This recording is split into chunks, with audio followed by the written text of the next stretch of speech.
오늘 우리가 은혜 나눌 말씀의 제목은 내가 친히 가리라입니다. 오늘 본문 출애굽기 33장 12절에서 16절 말씀 중에서 14절 말씀에 여호와께서 이르시되 내가 친히 가리라, 내가 너를 쉬게 하리라, 이렇게 말씀을 하십니다. 오늘 성경 본문의 배경은 모세와 하나님과의 이제 대화인데, 이스라엘 백성이 모세가 시내산에 이제 하나님의 계명을 받으러 올라갔는데 그새를 못 참고 밑에서, 시내산 밑에서 기다리던 이스라엘 백성이 뭐예요? 금송아지를 만들어서 우상을 숭배하고 있던 거예요. 그래서 모세가 하나님한테 계명을 받아갖고 지구 내려와서 보니까는 금송아지를 섬기고 있는 거예요. 그래서 모세가 화가 나서 이제 어떻게 보면은 돌판을 집어 던지고 다시 이제 이렇게 시내산에 다시 올라갔는데, 하나님께서 그러신 거죠. 이스라엘 백성들의 우상 숭배하는 모습을 보고 하나님이 진노하셨습니다. 그래서 내가 너희를 내 생명책에서 제하여 버리겠다. 그런데 바로 모세가 그렇습니다. 하나님께서 우리하고 약속을 하셔서 우리를 적과 꿀이 흐르는 가나안 땅에 우리를 가게 하시고 나부로 그걸 일을 맡기셨는데, 하나님이 책임지셔야 되는 거 아니냐 그러고, 어떻게 보면 모세가 하나님한테 엉겨 붙습니다. 그렇게 하실 바에는 저의 이름도 아예 생명책에서 빼주십시오 하면서 하나님한테 엉겨 붙습니다. 우리 사모님도 그런 기도 잘 하시죠? 하나님한테 엉겨 붙는 기도. 사실은 모세가 이제 이런 식으로 단판을 해서, 그러면 하나님께서 대답을 하십니다. 그래, 그러면 내가 친히 가리라, 내가 너를 쉬게 하리라, 이런 답을 하시면서 앞으로 이제 또 이스라엘 백성들이 하는 모습을 봐서는 괘씸한데 모세를 봐서 이제 용서를 하고 하나님이 같이 출애굽 여정에 함께 하신다는 그런 말씀입니다. 친히 가리라, My presence will go with you. 이 presence가 이제 하나님의 존재 그 자체죠. 하나님이 같이 가신다는 그런 얘기인데, 인간은 참으로 연약해서 죄의 유혹에 쉽게 넘어가는 존재라는 것을 오늘 본문을 통해서도 잘 알 수 있습니다. 이스라엘 백성은 출애굽 여정에서 하나님이 많은 기적을 베풀어 주시고 또 기적을 경험하면서 이스라엘 백성들이 깨달을 것 같았는데, 사실은 이 금송아지 숭배 사건이 벌어지고, 이 금송아지 숭배 사건은 아주 큰 거지만 계속 이스라엘 백성들이 울며 징징대고 또 모세를 어떻게 보면은 마음 아프게 합니다. 마음 아프게. 그래서 결국은 이 불신앙적인 행동을 하나님은 경고를 하시면서 너희들을 이 생명책에서 제하버린다고 이렇게 하였지만, 모세는 우리 백성과 이스라엘 백성과 함께하지 않을 바에는 저도 제 이름을 제하여 주십시오 하면서 이렇게 하나님한테 단판을 벌리는데, 그래서 모세는 하나님이 함께 하시지 않으면 약속의 땅인 가나안 땅에 결코 들어갈 수 없음을 알고 있었기 때문에 이렇게 하나님한테 기도하면서 매달립니다. 그래서 모세는 목숨을 걸고 하나님께 기도한 거죠. 하나님은 모세의 기도를 들으시고 어떻게 해요? 진노를 푸셔서 오늘 제목처럼 내가 친히 가리라, 너와 친히 가리라, 그리고 너를 쉬게 하리라, 이런 얘기했어요. 그래서 저는 쉬게 한다 그래서 진짜 이렇게 쉬는 줄 알았더니, 가만히 생각해 보니까 우리 주석집 좀 찾아보면요, 그 얘기해요. 하나님이 함께 하시기 때문에 사실은 우리는 그 안에서 쉬는 겁니다. 왜? 내가 일을 다 하면은 힘들잖아요. 우리 저번에 사모님 한 번 일하는데 내가 이렇게 차 내려드리고 오는데 한 분이 아침 일찍이에요. 서만 있어요. 일을 안 하고. 많이 봤더니 저 사람이 왜 저기 서 있나, 그러고서 차를 돌아서 이렇게 나오나 보니까 그 사람은 서서 일도 안 하고 감독하고 있고, 외국 근로자가 열심히 땅을 파고 있더라고요. 그 사람 일하는 걸 감독을 하고 있는 거예요. 이것처럼 하나님이, 그죠? 우리와 함께 하시면은, 하나님이 일을 해주시면은 이런 안식이 있는 것입니다. 하나님은 오늘 모세한테 약속을 하십니다. 두 가지 약속을 하셔요. 두 가지 약속을. 그 첫 번째 약속은 뭐냐면요, 내가 친히 가리라. 오늘 14절 말씀에 보면은, 본문 14절 말씀에 그렇게 말씀하고 있죠. 여호와께서 이르시되 내가 친히 가리라. 그죠? 그래서 친이라는 게 하나님 자신이 직접 가시겠다는 거죠. 이 프레젠스지, 하나님 자신, 존재 자체. 지금의 여전까지도 함께 하셨던 하나님이 앞으로도 계속 함께 하시겠다고 합니다. 전지전능하신 하나님이 동행하시겠다고 약속하신 것입니다. 하나님은 결코 우리를 떠나지 않으십니다. 우리가 비록 잘못한 것이 있더라도 진심으로 회개하고 돌이키면 하나님이 우리의 죄를 용서하시고 우리를 돌봐 주십니다. 우리가 매 순간 죄의 유혹에 넘어졌을지라도 회개하고 돌이키면 하나님은 우리의 죄를 사하시고 함께 해주십니다. 이번 주일은요, 3.1절 기념주일입니다. 이스라엘과 우리나라 모두 하나님이 약속하신 땅에 이르는 동안 고통의 여정이 있었습니다. 우리나라는 일본의 한일 합방에 저항하여서 독립운동을 전개하는데 온 국민이 힘을 합하여 최선을 다하였습니다. 그래서 미국이 그 일본의 원자탄을, 히로시마 나가사키에 원자탄을 투하한 이후에 결국은 일본이 항복하면서 우리나라는 광복을 맞았죠. 근데 이 광복 맞는 것도 보니까는 이 광복을 예언한 사람도 있어요. 앞으로 일본과 미국이 전쟁을 하는데 일본이 전쟁에 패하면서 우리나라가 광복을 맞을 거다. 그게 사실은 이승만 우리 초대 대통령이 그걸 예언을 했었더라고요. 근데 여지없이 일본이 원자탄을 맞고 우리나라는 불현듯 광복을 맞았습니다. 광복을 맞았는데 그 이유가 문제예요. 우리가 주적인 일본을 놓고 독립운동을 할 때는 마음이 하나가 돼서 이렇게 일본과 전쟁을 치른 거죠. 사실은 독립운동. 독립운동을 했는데 광복이 된 이후에는요, 두 부류로 나눴어요. 한 부류는 사회주의나 공산주의를 주창하는 그 이념을 따르는 무리들 하나가 있었고, 또 하나는 뭐냐면 이 신앙의 바탕 위에서 이 자유주의를 따르는 사람들로 이렇게 나뉘었어요. 그래서 결국은 신앙의 바탕 위에 세워진 남한의 자유대한민국과 그 다음에 이념의 바탕 위에 세워진 북한의 조선인민주의 공화국이 그렇게 이제 세워진 겁니다. 해방이 막 이루어진 이후에는 국민의 70% 이상이요, 조사해 봤더니 이북 말고 남한 쪽만 조사했더니 70% 이상이 사회주의를 선호를 했다는 거예요. 그럼 자유주의 가는 거 선호를 물어봤더니 10%밖에 동조를 안 했어. 10%밖에는 자유주의 가는 걸 원하지 않아. 그래서 결국은 70% 이상이 사회주의와 공산주의를 찬성하였는데, 하지만 이것은 이념에 대해서 잘 모르고 그 당시에 어려운 생활 실정만을 보며 함께 일하고 함께 나눠 쓰자는 사회주의와 그 공산주의의 이념이 옳은 줄로만 알았습니다. 하지만 사회주의와 공산주의를 추종하여서 북으로 넘어간 박헌영, 김원봉 등 많은 독립투사들은요, 김일성에게 숙청당하고 역사의 뒤안길로 사라졌습니다. 그 결과로 남은 것은 김일성 일가가 세속하는 체제인 인민에게 자유도 없고 낙후된 공산주의 국가인 것입니다. 이 체제는요, 지금 백두혈통을 내세우며 세계적으로도 악명 높은 비인권 단체이고 전 세계에서 최고로 못 사는 또 집단이기도 합니다.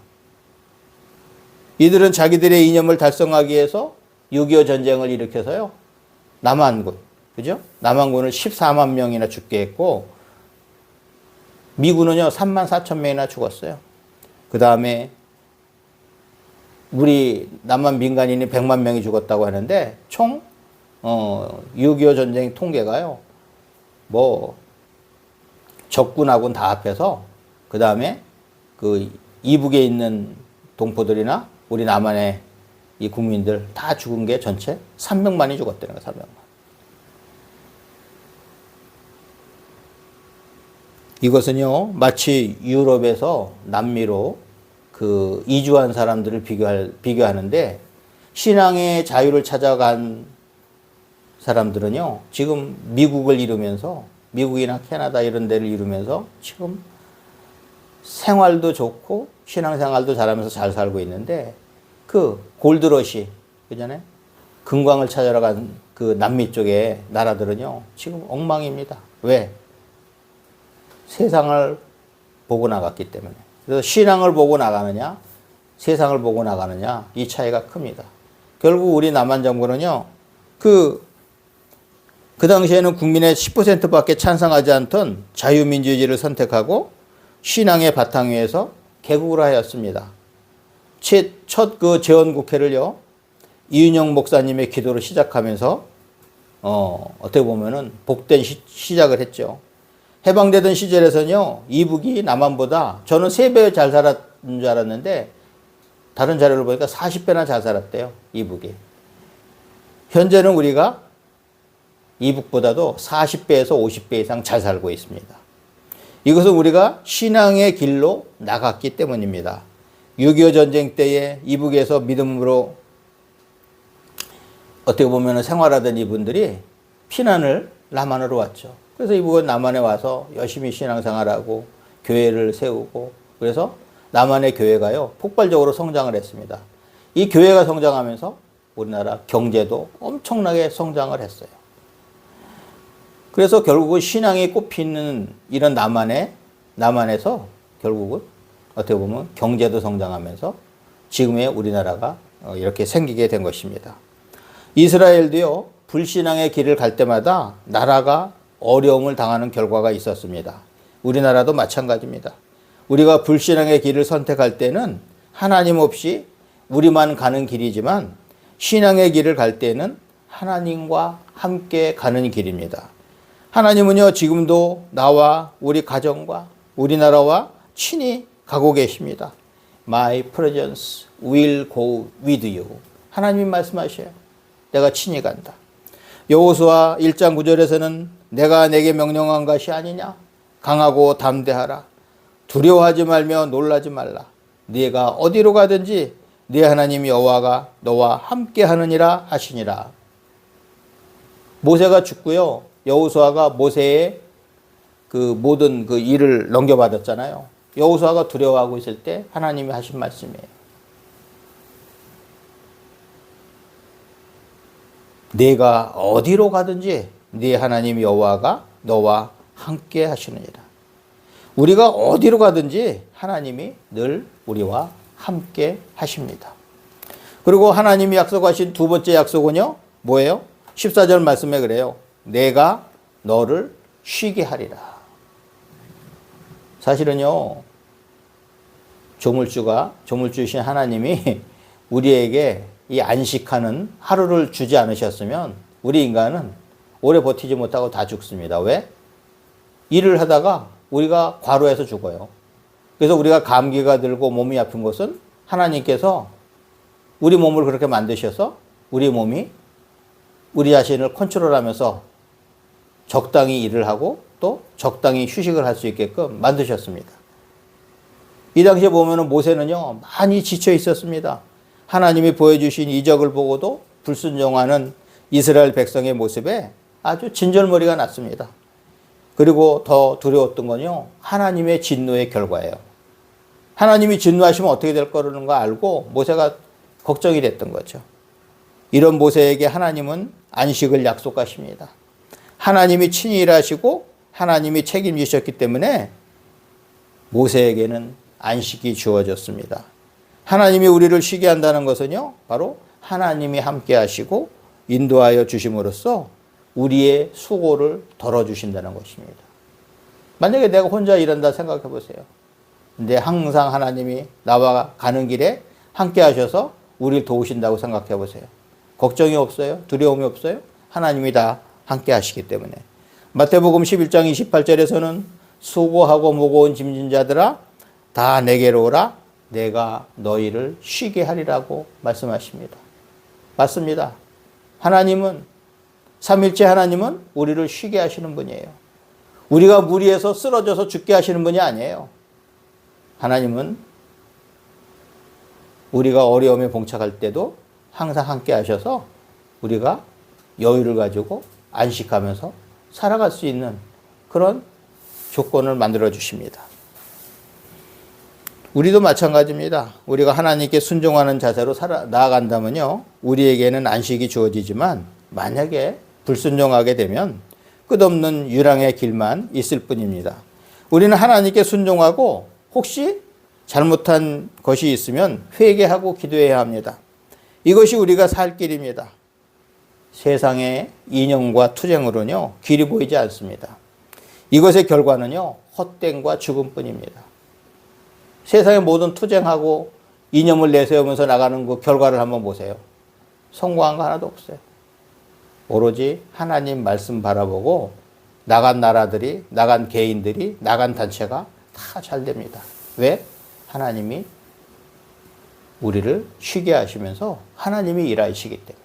우리가 일한다고 생각하면 우리 쉬지 못해요. 근데 하나님이 일하신다고 생각하면 우린 자동으로 쉬게 되잖아요.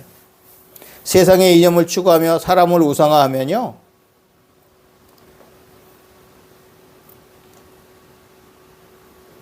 결과가 뻔하죠. 우리가 보세요. 지금 북한, 러시아, 중국. 어떻게 보면 사람을, 북한에는 김일성을 우상화하면서 그 가족들을 지금 우상화하고 있고, 지금 중국의 시진핑이나 러시아의 푸틴. 사실은 러시아는요, 기독교 국가임에도 불구하고 말도 못하고 지금 푸틴이 저런 폭정을 하고 그러는데도요, 그냥 있는 거예요. 이게 하나님 뜻대로 살지 않으니까 지금 많은 사람들을 무고하게 죽이고 그러는데, 이거 한번 보세요. 지금 이제 이걸 보고요, 서방이 뭉쳐버렸어요, 다시. 하다못해 옛날에 공산국가였던 체코나 루마니아나 뭐 이런 나라 있잖아요. 다. 하다못해 그 유럽에 어떻게 보면은, 뭐 서방 편도 아니고 공산국 편도 아니었던 중립국들이 다 지금 서방국으로 달라붙어요. 왜? 지금 그냥 그 공산주의 국가는 막 전쟁을 일으키고 죽이고 하니까 못 믿겠다는 거죠. 바로 이 서방 국가 사람들한테 너희가 저 나라에 들어가서 살아라 하면 누가 살겠어요? 지금 아무도 안 살아요. 중국에 들어가서 살래? 러시아에 들어가서 살래? 아니면 북한에 들어가서 살래? 아무도 안 갑니다. 저는 우리나라에서도 그렇게 불만 많고 지금 종북단체예요. 이런 사람들은요, 여기 있을 필요가 없는데, 아니 거기 북한 가서 자기네들이 멋지게 만들고 살면 되는데 왜 안 가는지 그걸 모르겠어요. 알잖아요, 사람들도. 나만이 편하고 살기 좋은 거는 다 알면서 여기서 되지도 않는 얘기들 하면서 철진한 그런 이념을 팔고 사는 것이죠. 주 안에서 주님께 모든 것을 맡기고 주님과 동행하는 사람들은 진정한 안식이 있습니다. 이 땅에서도 안식을 누리고 우리의 영원한 고향인 천국에 가서도 안식을 누리게 됩니다. 우리는 자신과 가족, 나라를 위해서 모세처럼 기도하는 사람이 되어야 할 것입니다. 모세 얼마나 멋져요. 자기 이름만 하나 들어가는 걸 원치 않아요. 우리 이스라엘 백성을 구원하지 않으시려면 저도 이름에서 빼십시오. 우리가 잘 되는 길은요, 하나님께 순종하며 기도하면서 나아가는 것입니다. 요즘 상영되는 영화, 제가 어제 시간을 내서 좀 보고 왔어요. 건국전쟁. 건국전쟁을 본 결과 모든 순간 우리나라를 지키시고 보호하신 하나님이 계셨기에 지금의 영광이 있음을 알게 되었습니다. 이승만 대통령은요, 하나님이 이스라엘 백성을 위해서 모세를 선택했던 것처럼 하나님이 이승만 대통령을 미리 선택을 하셔서 미국에 교육을 보내셨어요. 우리나라 그 감옥에, 한성 감옥에 사형수로 있던 이승만을 하나님이 택하셔서 미국에 교육 보내갖고 미국의 자유주의를 다 보게 하신 거예요. 그 다음에 거기서 어떻게 해요? 공부를 많이 했어요. 지금도 보면은 우리가, 거기 어떻게 갔지? 하버드 대학, 프린스턴 대학, 여기서 석사, 박사 다 하고, 조지 워싱턴 대학에서 학사했죠? 엄청난 그 공부를 시키면서 하나님이 준비를 시켰던 거예요. 제가 이 이승만 대통령 보면서 느낀 게 성경에 어떤 인물이 생각나냐면 요셉. 이스라엘을 구원하려고 흉년 들던 그 이스라엘 땅에서 먼저 요셉을 어떻게 해요? 애굽에 보내시잖아요. 그래서 애굽의 총리가 되게 하시면서 그 애굽에 나중에는 아버지와 그 가족들이 70명이 가는데 나중에는 거의 200만이 나옵니다. 애굽에서 큰 민족을 이뤄서 나오게 해요. 지금 보면은 이승만을 하나님이 선택하셔서 우리나라를 그렇게 하셨어요. 그 당시에 상당히 어렵죠. 왜냐하면 아까도 얘기했잖아요. 조사해 봤더니 공산주의가 좋다는 사람 10%, 그 다음에 사회주의가 좋다는 사람 10%예요. 그 다음에 자유주의가 좋다는 사람이 10%였어요. 그러면 그 대세는요, 사회주의로 가는 거예요. 지금 어제 건국전쟁에서 한 얘기가 왜 이승만은 그러면 우리나라를 반으로 나눠서 그렇게 반쪽 정부를 세웠냐 그러는데 사실은 그게 아니었어요. 벌써 소련이 그냥 다 밀고 들어오니까 미국이 가만히 있다가 빨리 38선을 라인을 긋고 남한은 미국이 관리하고 북한은 소련이 관리하는데 영원히 관리하는 게 뭐 아니고요. 일본이 했던 그런 모든 것들을 다 정리를 해서 이제 통일된 정부를 만들어주는 걸로 했던 거예요. 그런데 그 당시 보면은 사회주의를 추종하는 사람들이 너무 많았고 소련은 욕심이 많았어요. 소련은 욕심이 많아서 결국은 사회주의 국가를 만들려는 김일성하고 짜갖고 그래서 어떻게 보면은 우리나라 지금 자유주의를 표방하던 김구 씨나 김규식 씨도요 가서 이용당했어요. 이북에서 회의한다고 그럴 때 거기 가서 사인을 하고 왔는데 거기 내용이 그거랍니다. 이북을 주체로 하면서 남한에 있는 모든 사람들을 우리가 어떻게 보면 하나 되게 한다. 그러면서 사실은 6.25 전쟁을 일으킨 것도 그겁니다. 김구 씨가 그때 가보니까는 벌써 이북은 전쟁 준비도 다 하고 우리가 남한은 아무것도 없는데 벌써 그때는요 황당한 게 그 남로당 그 추종파들 그러니까 사회주의와 공산주의자들이죠. 이 사람들이 미군을 그렇게 나가라고 했어요. 그래서 미군이 우리나라에서 나간 지 딱 1년 만에 이북에서 밀고 내려온 거예요. 참 기가 막힌 거죠. 근데 그 당시에 우리가 야 그런 조건 속에서도 자유주의를 선택했다. 생각해 보세요.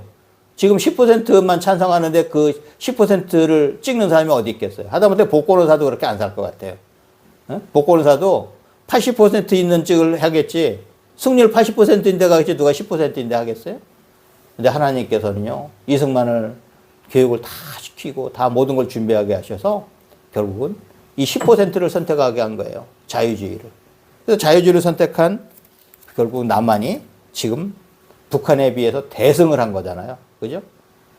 이제는 철진한 그 이념인데 아직도 우리나라에는 그 이념주의자들이 많아요. 저는 제발 이런 이념 갖고 싸우지 말고 우리나라가 진짜 성장할 수 있는 것에 우리가 토론을 하고 힘을 기울이면 좋겠는데 진짜 사회주의 공산주의가 좋은 사람들은 진짜 이북에 가서 김정은하고 같이 살든지 이렇게 하면 좋겠는데 여기서 계속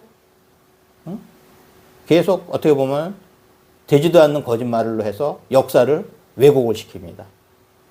저는요 이번에 보면서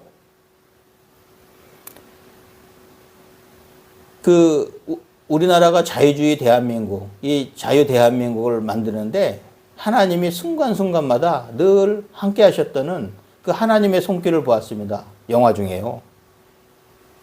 북한의 공산주의와 사회주의를 추종하는 무리들은요, 꾸준히 이승만 대통령을 격화시키기 위해서 거짓말합니다. 런승만. 한강다리 끊고 도망갔다. 다 거짓말이에요. 그리고 부정선거는 사실은 부통령 이기붕의 작품이었는데 사실은 부정선거 하는 거요. 대통령 자리에 있었기 때문에 책임을 지고 이승만 대통령이 일주일 만에 하야를 했어요. 근데 무슨 그분이 어떻게 보면은 적어도 아니잖아요. 어떻게 보면 독재자가 아닙니다. 독재자가 그렇게 물러나지 않는다고 그러죠. 독재자라 해서 막 총 쏴서 사람들도 더 많이 죽였을 거예요. 그런데 서울대 병원 가서 그 부상당한 학생을 보고 울면서 돌아 나올 때 그랬답니다. 내가 이 학생 대신 총을 맞아야 되는데 이 학생이 맞았구나 그러면서 병원에서 나오면서 우는데 그 프란체스카 여사가요. 너무나 마음이 아팠대요. 이승만 대통령은 그렇게 했는데 다 거짓말로 이렇게 한 것이 그 어떻게 보면 주사파들, 친북, 종북단체 이런 사람들이요. 계속 거짓말을 양산을 한 겁니다. 그래도 우리나라는 지금 국권이 이렇게 잘 되고 있잖아요. 근데 우리나라는요, 이제는 이런 이념 같은 거를 다 정리할 때가 되었습니다. 오로지 이념 보고 나가는 거는요, 다 망하잖아요. 우리는 뭘 보고 나가야 됩니까? 신앙 보고 나가야 됩니다. 저는 우리나라 모든 국민이요, 이 건국 전쟁을 한번 시청하면 좋겠어요. 그리고 객관적으로 한번 판단해보고, 여태까지 자료도 없는 걸 갖고서 계속 거짓말했어요. 런승만이며, 그 다음에 부정선거며, 그 다음에 뭐 서울 시민들한테 당신네들은 여기 안심하고 있으라고 거짓말하고 방송하고 도망갔다. 다 없는 거예요. 다 반대더라고요. 이 영화는 다큐멘터리 영화이기 때문에 실제 자료를 다 갖고 있어요. 근데 그 말 했던 사람, 거짓말 했던 사람들은 자료가 없어요. 그랬더라 하면서 다 자료도 없는 걸 갖고 그렇게 한 겁니다. 그래도 하나님이 이 나라를 도우셔서 지금 이렇게 우리가 영광을 보고 삽니다. 저는요, 우리나라 전 국민이 보지 않으면 크리스찬이라도 이 건국 영화를 다 보고 바로 판단하면 좋겠습니다. 이승만 대통령이요, 꿈꾸던 게 있었어요. 우리나라가 개신교 국가 되는 것을 꿈을 꿨습니다.